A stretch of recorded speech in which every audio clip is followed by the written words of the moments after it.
स्वर निवेश।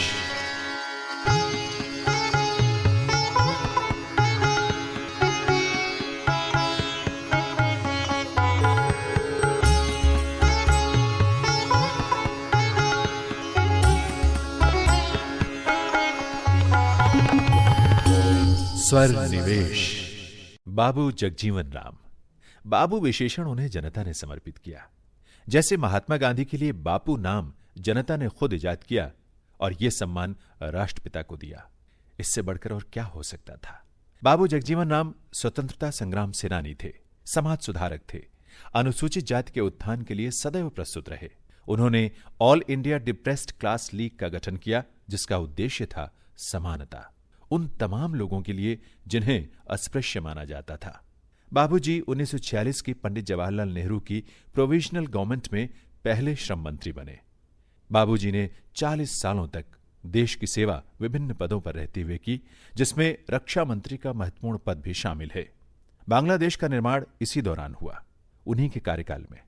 आज हम भारतीय इतिहास की एक ऐसी शख्सियत से आपको अवगत करा रहे हैं जो जमीन से एक अत्यंत साधारण संघर्षशील मनुष्य के रूप में उठी और इतिहास का अनुपम उदाहरण बन गई, जिसका मूल उद्देश्य था जाति विहीन प्रजातांत्रिक समाज, जिसमें मानवीय गरिमा और व्यक्तिगत आजादी हो। इसीलिए उनका जन्मदिन समता दिवस के रूप में मनाया जाता है। जिस देश की मिट्टी में मानव की चरम आकांक्षा मुक्ति की होती है, वो किसी दूसरे देश को बंधन में डालने की कल्पना कर ही नहीं सकता।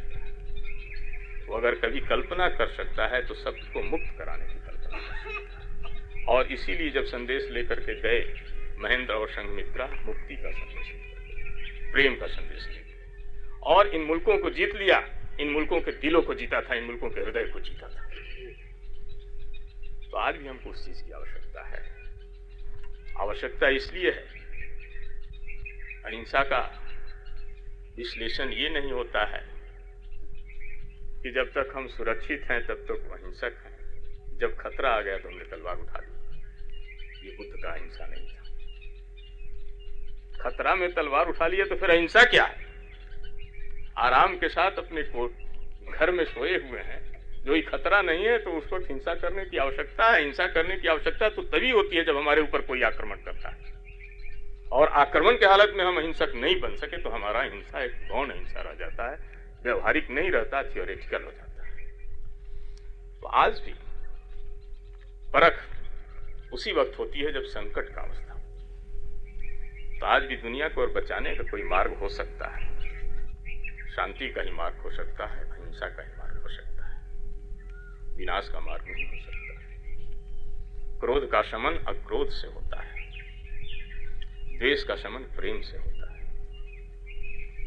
और ये बुद्ध धर्म के मौलिक सिद्धांत हैं। आज भी उनकी आवश्यकता है। लेकिन हम उस संदेश को कब दे सकते हैं? जब ने अपने आचरण में हम जब तक उसको चरितार्थ नहीं करेंगे, तब तक हमारा ये संदेश वास्तविक संदेश है। और इसीलिए गांधी जी ने सोचा था, इसीलिए गांधी जी ने सोचा था कि तथागत के मौलिक सिद्धांतों को भारतवर्ष के व्यवहारिक जगत में हम जब तक नहीं ला देते हैं, भारतवर्ष शक्तिशाली नहीं बना सकता। बुद्ध के उन सिद्धांतों को अमली जामा पहनाने का, इंप्लीमेंटेशन करने का अगर सबसे महान प्रयत्न 20वीं सदी में किया है किसी ने, तो महात्मा गांधी ने किया है। और मैं जानता हूं कि बुद्ध धर्म का महान सेवा मानते थे कि वो हिंदू धर्म की सेवा। तो हम तो एक साधारण हिंदू होने के नाते बुद्ध को अपने से अलग मानते ही नहीं। हमारी विशालता, हिंदू धर्म की विशालता इसी में रही है कि हमने बुद्ध को अपने से अलग कभी नहीं होने दिया। हमने बुद्ध को अपने 10 अवतारों में एक अवतार बना, हमने बुद्ध को अलग कब होने दिया? और इसलिए बुद्ध धर्म को अलग धर्म होने की बात हमने सोची ही कब, कल्पना ही कब की? हमारे यहाँ तो जितने क्रांतिकारी हुए बुद्ध हिंदू धर्म के को बहुत कम लोगों ने समझा है। हमारे यहाँ जितने रिवॉल्यूशनरी हुए हैं बुद्ध हिंदू धर्म के अंदर, सबको हमने हिंदू धर्म के अंदर जितने अवतार माने जाते हैं, उनमें कुछ तो इवोल्यूशनरी अवतार हैं और कुछ रिवॉल्यूशनरी अवतार हैं। हमारे यहाँ जितने अवतार हैं उसमें कुछ तो विकास क्रमवादी हैं और कुछ क्रांतिक्रमवादी। शुकर अवतार, मीन अवतार, कच्छ अवतार, ये इवोल्यूशनरी अवतार। सृष्टि कर्म का आप पढ़ें कि विश्व की सृष्टि कैसे हुई, तो उसमें आएगा कि ये अवतार जो प्रतीक थे। जब हमारे यहाँ सारा जगत जलमय था तो मीन ही उसका प्रतीक हो सकता था। जब जल और थल का निर्माण होने लगा तब एम्फिसियस एनिमल ही कोई उसका प्रतीक बन सकता था, वो कच्छ बना।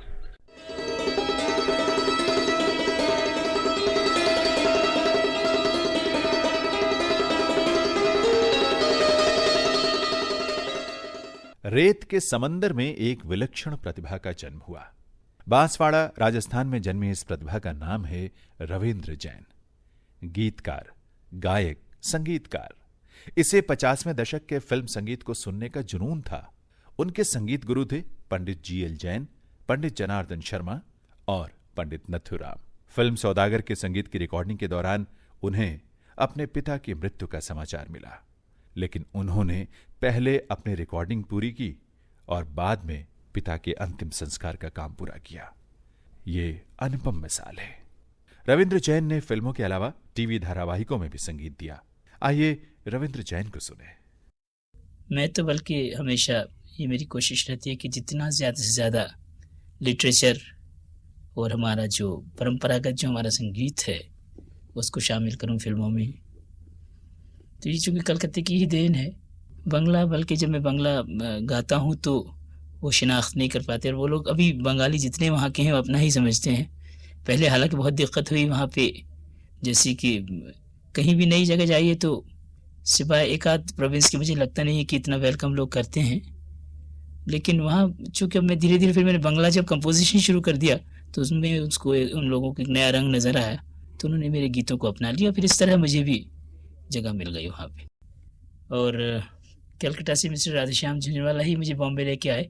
उनकी एक फिल्म लोरी के लिए वहाँ आके मैंने म्यूज़िक दिया। कलकत्ता में भी एक उन्होंने फिल्म शुरू की थी बलिदान, उसके लिए हमने वहाँ गाने कलकत्ता में ही रिकॉर्ड किए थे, और लोरी के गाने बॉम्बे रिकॉर्ड किए जो पहले हमने मिस्टर झुंझुनवाला के लिए किए। फोक और क्लासिकल को ब्लेंड करके काम करता हूँ, और अरेंजमेंट जो है वो वेस्टर्नाइज ढंग से उसका करता हूँ। वेस्टर्न मेलोडीज में नहीं लेता हूँ कभी, वेस्टर्न ट्यून्स की ज़रूरत नहीं है हमें, क्योंकि हमारे पास अपना ट्रेजर बहुत है। राम तेरी गंगा मेरी जब शुरू हुई है तो एक मेरा गाना जो क्लाइमेक्स सॉन्ग है उसमें एक राधा एक मीरा, वो गाना राज साहब ने पहले फिल्म बनाने से पहले वो गाना सिलेक्ट किया, उस गाने के गिर्द सारी कहानी बुनी है। ये उसमें एक विशेष बात है।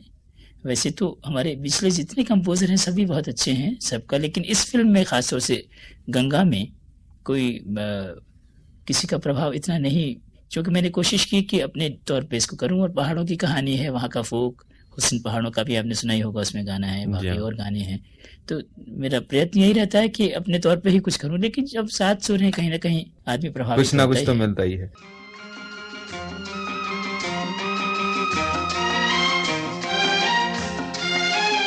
अखियों के झरोखों से मैंने देखा जो सांवरे, अखियों के झरोखों से मैंने देखा जो सांवरे, तुम दूर नजर आए, बड़ी दूर नजर आए, बंद करके झरोखों को जरा बैठी जो सोचने, बंद करके झरोखों को जरा बैठी जो सोचने, मन में तुम ही मुस्काए, मन में तुम ही मुस्काए, अखियों के झरोखों से।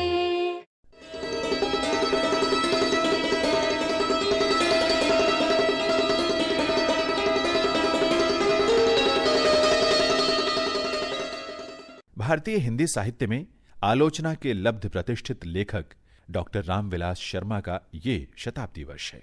निराला की साहित्य साधना जैसी अमर कृति के लेखक डॉक्टर शर्मा एक अद्भुत शिक्षक भी थे। निराला की राम की शक्ति पूजा तुलसीदास, सरोज स्मृति और परिमल पर डॉक्टर शर्मा की आलोचना आज भी अंतिम उदाहरण की तरह है। उन्हें निराला की साहित्य साधना के लिए 1971 में साहित्य अकादमी सम्मान से नवाजा गया। इसके अलावा व्यास सम्मान, भारत भारती सम्मान और श्लाका सम्मान भी उन्हें प्राप्त हुए। डॉक्टर शर्मा ने भाषा व इतिहास पर भी अविस्मरणीय काम किया। उनकी अनेक पुस्तकें हैं। डॉक्टर शर्मा को सुनना एक ऐतिहासिक अनुभव है। छायावादी कवियों में निराला सबसे पहले कवि थे जिन्होंने किसान की तरफ ध्यान दिया था, और ये उनका बड़ा सशक्त पहलू है। इसका महत्व स्वाधीनता आंदोलन के लिए भी, अगर आप प्रेमचंद को देखें तो किसानों पर ध्यान केंद्रित करते हैं, और निराला को देखें तो ये किसान से शुरुआत करते हैं। तो ये लोग ये समझते थे कि किसान जब तक आगे बढ़कर संघर्ष नहीं करेगा तब तक स्वाधीनता आंदोलन पूरी तरह सफल नहीं हो सकता। इसके सिवा स्वाधीनता प्राप्त हो जाने के बाद किसान की स्थिति क्या होगी, इसके बारे में भी सोचते थे। तो बादल जो है वो क्रांतिकारी का प्रतीक है, और बादल आकर धरती में पानी बरसाता है, नई फसल पैदा होती है, और उसे देखकर किसान भी आशा करता है कि ये मेरे लिए भी कुछ करेगा। छायावादी भाषा को ज़्यादातर लोग तत्सम शब्दों के व्यवहार से पहचानते हैं। तत्सम शब्दों का व्यवहार भी दो तरह का होता है। एक तो मैं कहूँ शक्तिहीन होता है, उस सुनने में तो अच्छे मालूम होते हैं लेकिन भीतर से ताकत नहीं होती, और दूसरी तरह के तत्सम शब्द वो हैं जिनमें बहुत शक्ति होती है। तो तत्सम शब्दावली का प्रयोग वो कई तरह से करते हैं, और जो उनका ध्वनि सौंदर्य है उसमें इन तत्सम शब्दों का बहुत महत्व है। निराला जी मेरी समझ में तुलसीदास के बाद ध्वनि सौंदर्य के सबसे बड़े पारखी थे, जो ध्वनियों के आवर्त देते हैं, स्वरों का, व्यंजनों का जो आवर्तन विवर्तन है, उसके ऊपर जितना ध्यान देते हैं उतना कोई दूसरा कवि नहीं देता है। उनकी एक प्रारंभिक कविता है, जब कड़ी मारें पड़ी दिल हिल गया। ये छायावादी भाषा है ही नहीं। एक उनकी दार्शनिक कविता है, कहाँ मेरा अधिवास कहाँ, क्या कहा रुकती है गति जहाँ।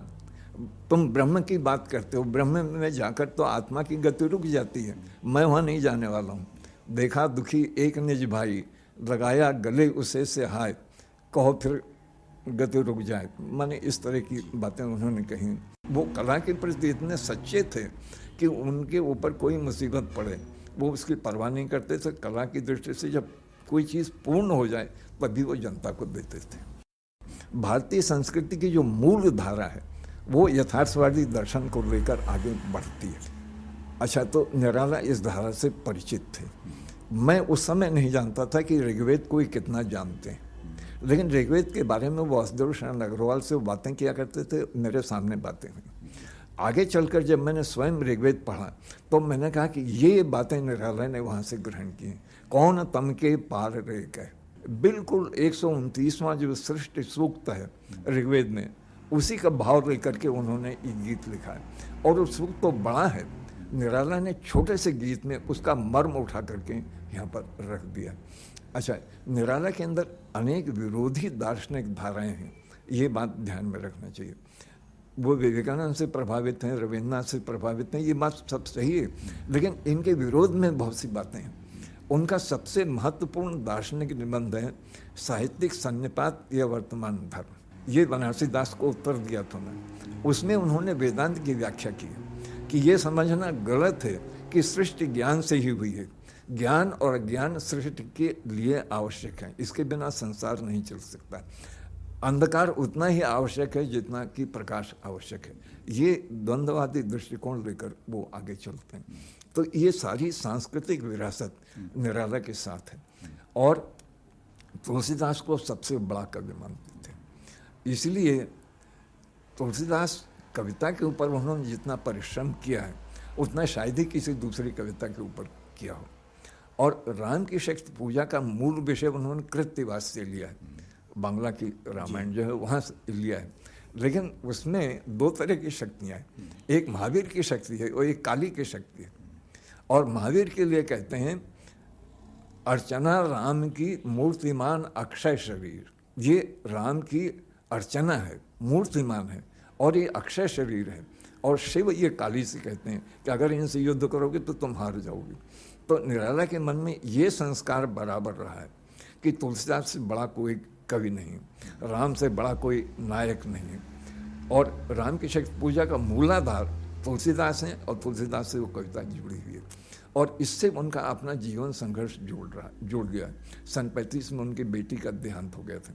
सरोज स्मृति आप कविता पढ़ें और राम की शक्ति पूजा से मिलाएं तो आपको पता चलेगा कि सरोज स्मृति में निराला ने अपने जीवन का जो जीवन संघर्ष का चित्रण किया, उसी का उदात्त स्वरूप यहाँ पर राम की शक्ति पूजा में दिखाई देता है।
ये जादुई संगीत है मुश्ताक अली खान साहब का, सुप्रसिद्ध सितार, सुरबहार और पखावज वादक।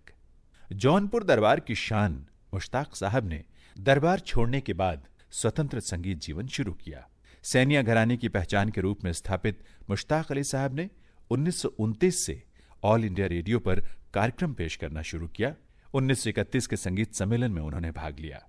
पंडित रविशंकर और विलायत खां साहब के पहले वे भारत के सबसे बड़े सितार वादक थे। ध्रुपद आलाप की शैली से इनके सितार वादन की शुद्धता का निर्माण हुआ और जोड़ इनकी वादन शैली रुद्रवीणा की तकनीक से जन्मी। उनके सितार में रजाखानी गत के अपूर्व रंग मिलते हैं। मुश्ताक अली साहब देश के ऐसे पहले सुरबहार वादक थे जो 3 मिज़राब के साथ 3 अंग में वादन करते थे, और वो भी पखावज की संगत के साथ। सुरबहार का जन्म आलाप के लिए खासकर माना जाता है। वैसे आलाप के तालपरन भी इसका अंग था, जिसमें मुश्ताक अली साहब की उस्तादी थी। वे खुद पखावज भी बजाते थे। आइए इस महान कलाकार की आवाज सुने। सैनिया घराने के तालीम में सितार की बात कह रहा हूँ। ये सैनियों के यहाँ से हमारे यहाँ आया। खानदान जो मेरा है चला आ रहा है, वो परंपरा नायक धोंधू से चली आ रही है, और जिनकी डड्डबानी और रसालबानी के नाम से मशहूर थी। मैं मसीद खां साहब से परंपरा का रिश्ता यानी सितार के बारे में, तो ये सैनियों यानी मसीद खां साहब से लेके और मेरे तक ये सातवीं पुश्त हुई जी मसीद खानी गत उन्हीं के नाम से अब तक राज है, मगर अब वो बस्ती नहीं है। हुजूर पहले सांस को किस तरह से पकड़ना चाहिए, गिरफ्त में लाने के वास्ते हाथ को किस तरह से रखना चाहिए, ये एक बहुत बड़ी चीज़ है। दाहिना बायां यानी उसका बैलेंस, दाहिने और बाएं से उसका बैलेंस, तब जा करके वो बोल भी उसी अंदाज के निकलेंगे, वरना बोल नहीं निकलेंगे। दाहिने का काम है बोल निकालना और बाएं का काम है सुर निकालना। मैंने अपने बुजुर्गों में देखिए, मैंने तंत्र में मसलन यहाँ थे हैदर हुसैन खान साहब थे, ये आपके रेडियो स्टेशन पर भी थे। वो अपने को पोशीदा रखते थे, मगर ये कि सैनियों के यहाँ के थे और बड़े अच्छे लोग थे। और ऐसे तंत्रकारियों में पुराने लोग तो हमारे वक्त में रहने वालिद कोई सुना, मरहूम उस्ताद आशिक अली खान साहब, वो उस्ताद बरकतुल्लाह खान साहब आफ्ताब सितार, जो कि मैसूर में पहले पटियाले में थे, बाद में मैसूर स्टेट में वहाँ के दरबारी थे। और उनसे मेरे वालिद ने सितार सीखा और उन्होंने उस्ताद अमृत सेन जी से सीखा था। मेरे बरकतुल्लाह खान साहब ने। अमृत सेन जी वो जो कि इनके साहबजादे थे झजरी के रहीम सेन जी का नाम आपने सुना जी, सारे मशहूर बुजुर्ग जी। तो ये सिलसिला चला जा रहा है। ये तो यही चीज़ तो सहनियों के यहाँ की ख़ास चीज़ है कि वो किसी को गलत नहीं कहते थे, मगर वो युक्ति रखते थे, दलील उनके पास। तो उनकी दलील ये तो आपको जाहिर है कि सबने मानी। सहनियों के यहाँ के राग को कोई गलत नहीं कहता, उसी को मानते हैं। वहाँ पर सभी जितने गुणी हैं सब मानते हैं कि हाँ साहब उन्होंने रागों का धर्म बनाए रखा। मैं ये जाहिर करना ही चाहता हूँ कि 7 स्वर हैं।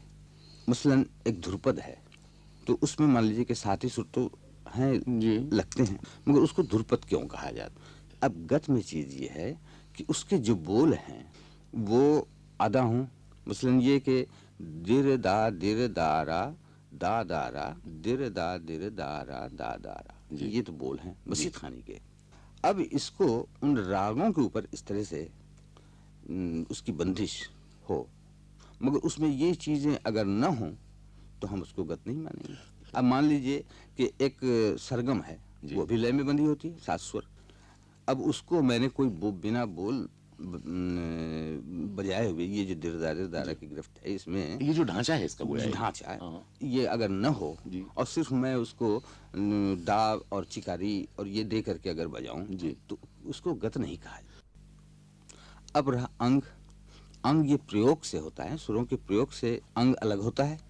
क्या समझे? शौक मिजाज तो अपनी जगह है, संजीदगी हो या शौकी हो। अब वो तो अपने यानी ये बोलों के प्रयोग, ये सुरों को उस तरह से प्रयोग करते हैं जिसकी वजह से वो अंग अलग होता है, खूबसूरती उसमें आती है।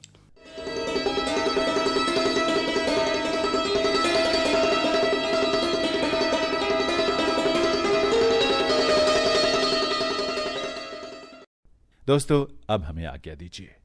अगले अंक में इसी दिन इसी समय हम आपके लिए लेकर आएंगे सर्वश्री गुलजारी लाल नंदा, भूपेन हजारिका, पंडित उमाशंकर दीक्षित और अहमद जान थिरकवा की अमर आवाजें। आज तो बस इतना ही। नमस्कार। स्वर निवेश।